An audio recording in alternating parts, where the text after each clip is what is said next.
அனைவருக்கும் வணக்கம். இன்னைக்கு நாம பார்க்க இருக்கிறது லெஜண்ட் சரவணன், ஆண்ட்ரியா மற்றும் பலர் இணைந்து நடித்திருக்கும் லீடர் திரைப்படத்தோட விமர்சனம் தான். வாங்க பார்க்கலாம்.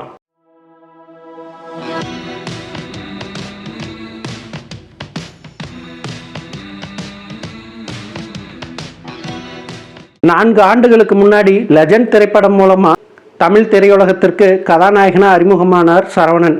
அந்த படம் வர்றப்பவே பணம் இருந்தால் யார் வேணாலும் ஹீரோவாக நடிக்கலாம், என்ன டைரக்டர் வேணாலும் போடலாம், எவ்வளோ வேணாலும் செலவு பண்ணலாம் அப்படிங்கிற மாதிரி ஒரு அலிபியை அந்த டைமில் எல்லாருமே கிரியேட் பண்ணிகிட்டு இருந்தாங்க.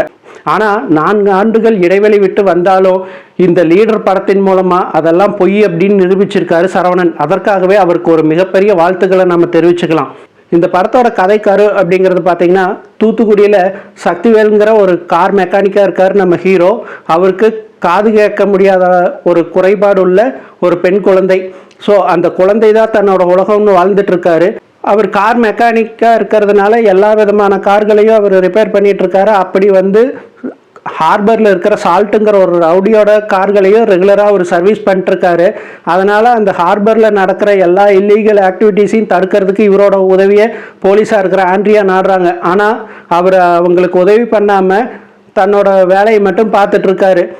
இருந்தாலும் போலீஸுக்கு அவர் மேலே ஒரு சந்தேகம் வருது. அந்த சமயத்தில் அந்த ஊருக்கு புது எஸ்பியாக வர்றாரு ஷாம். ஸோ அவரோட குடும்பமே பார்த்திங்கன்னா ஒரு மிகப்பெரிய போலீஸ் பேக்ரவுண்ட் உள்ள குடும்பம். அதனால் தன்னோட ஆர்மி வேலையை விட்டுட்டு போலீஸ் துறையில் பணியாற்றணும் அப்படின்னு அவர் வராரு. அப்படி வர்றப்போ அவருக்கு இந்த சரவணன் உதவி பண்ணாரா, இவரோட வாழ்க்கையில் என்னென்னலாம் நடந்துச்சு அப்படிங்கிறத இந்த படத்தோட மொத்த கதை கரு. அப்படி ஒரு சாதாரண மெக்கானிக்காக இருந்துட்டு நாட்டுக்காக எவ்வளோ தூரம் அவர் தன்னோட வாழ்க்கையவே அர்ப்பணிச்சிருக்காருங்கிறத ஒரு விஷயமா அவங்க ரிவீல் பண்ணுற விதம் ரொம்ப அருமையாகவே இருந்துச்சு. அதற்கு முழு காரணம் இந்த படத்தோட captain of the ship director RS Durai Senthilkumar தான். ஏன்னா எதிர்நீச்சல்ங்கிற ஒரு சாதாரண படத்தின் மூலமாக அறிமுகமாகி கடந்த வருடம் சூரிய கதாநாயகனாக போட்டு கர்டன்ற ஒரு மசாலா மூவியை கொடுத்ததுலேயே அவர் நம்ம கிட்ட ஒரு மிகப்பெரிய அட்ராக்ஷனை உண்டு பண்ணிட்டார் அவர் மேலே. ஸோ அப்படிப்பட்ட டைரக்டரு. ஸோ அவரோட ஸ்க்ரீன் பிளேயில் எந்த இடத்துலையுமே தொய்வு இல்லாமல் கொண்டுட்டு போயிருக்கிற editor Pradeep P Raghav. So இவங்க 2 பேருமே இந்த படத்தை ரொம்ப சாதுரியமாக கையாண்டிருக்காங்கன்னு தான் சொல்லணும். இந்த படத்துக்கு ஒளிப்பதிவு பண்ணியிருக்கிற S வெங்கடேஷ். அவர் பார்த்தீங்கன்னா இந்த சேசிங் சீன்ஸ்லாம் ஹார்பர் ஆகட்டும், ஒரு ஃபாரஸ்ட் ஏரியாவாகட்டும் அவ்வளோ சூப்பராக பண்ணியிருக்காரு. அதே மாதிரி இந்த படத்தின் இசையமைப்பாளரான ஜிப்ரானோட இசை எப்போவுமே நம்மளுக்கு ஒரு ஸ்பெஷலாக இருந்திருக்கு ராட்சசன் மாதிரியான படங்கள் பார்க்குறப்பவே. ஸோ அவரோட பிஜிஎம் இந்த படத்துக்கு ஒரு மிகப்பெரிய பலத்தை கொடுத்துருக்குதுன்னு தான் சொல்லணும். அந்த அளவுக்கு சூப்பரான பிஜிஎம் கொடுத்துருக்காரு. சமீப காலங்களில் தமிழ் படங்களில் தலையே காட்டாமல் இருக்கிற ஷாம் இந்த படத்தில் நடிச்சிருக்காரு. அவர் நடிக்க வர்றப்பவே நம்ம மனசில் ஒரு சந்தேகம் எழுது, இவர் உண்மையிலேயே நல்லவர் தானே கெட்டவரோ என்னன்ட்டு. அதே மாதிரி தான் ஆண்ட்ரியாவோட ரோலும்.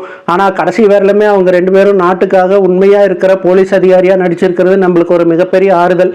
இந்த படத்தில் ஒரு மிகப்பெரிய ஃபியூச்சர் இருக்கிற மாதிரி இருக்கிறது யாருன்னு பார்த்தீங்கன்னா, ஒரு மிகப்பெரிய கம்பேக்குன்னு பார்த்தீங்கன்னா இந்த படத்தோட மெயின் வில்லனான சந்தோஷ் பிரதீப்புக்கு தான். ஏன்னா அவர் பிக் பாஸில் இருந்தப்பவே சின்ன சின்ன வேடங்களில் நடிச்சிட்டு இருந்தார், விளம்பர படங்களில் நடிச்சிட்டு இருக்காரு இன்னமும்.